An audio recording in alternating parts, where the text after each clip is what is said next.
নির্বাচন যতই ঘনিয়ে আসছে, চাঁপাইনবাবগঞ্জের রাজনৈতিক অঙ্গনে ততই উত্তাপ বাড়ছে। জেলার রাজনীতিতে বিএনপি ও জামায়াতের মধ্যে শুরু হয়েছে এক ধরনের মনস্তাত্ত্বিক লড়াই, যার মূল কেন্দ্রবিন্দু দলবদল। গত এক সপ্তাহ ধরে জেলা জুড়ে এই দলবদল নিয়ে ব্যাপক আলোচনা চলছে। জামায়াতে ইসলামী দাবি করছে প্রতিদিন বিএনপির বিপুল সংখ্যক নেতাকর্মী তাদের দলে যোগ দিচ্ছেন।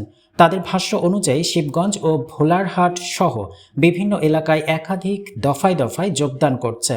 জামায়াতের দাবি, সন্ত্রাস ও চাঁদাবাজির বিরুদ্ধে অবস্থান নেওয়া এবং আদর্শিক কারণে এসব কর্মী জামায়াতে যোগ দিচ্ছেন।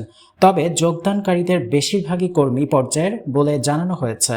অন্যদিকে বিএনপি এসব দাবিকে সম্পূর্ণ গুজব ও সাজানো নাটক বলে উড়িয়ে দিয়েছে।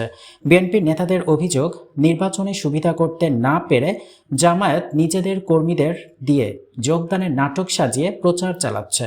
চাঁপাইনবাবগঞ্জ এক আসনের ধানের শীষের প্রার্থী অধ্যাপক মোহাম্মদ শাহজাহান মিয়া বলেন, বিএনপির কোনো আদর্শিক কর্মী জামায়াতে যোগ দিতে পারে না এবং এসব কর্মকাণ্ড শুধুই নির্বাচনী প্রচারণার অংশ। দলবদল ইস্যুকে ঘিরে বিএনপির ভেতরের অভ্যন্তরীণ কোন্দলের কথাও সামনে এসেছে। সাবেক সংসদ সদস্য সৈয়দা আসিফা আশরাফি পাপিয়া জেলা কমিটির একটি অংশের ভূমিকা নিয়ে অভিযোগ তুলেছেন।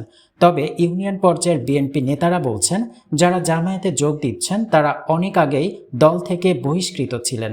সব মিলিয়ে চাঁপাইনবাবগঞ্জে এখন দলবদল ও গুজব, এই দুই মেরুর রাজনীতিতে ভোটারদের মধ্যে বিভ্রান্তি তৈরি হয়েছে। নির্বাচনের আগে এই মেরুকরণ শেষ পর্যন্ত ভোটের ফলাফলে কী প্রভাব ফেলবে, সেটিই এখন স্থানীয়দের আলোচনার বিষয়।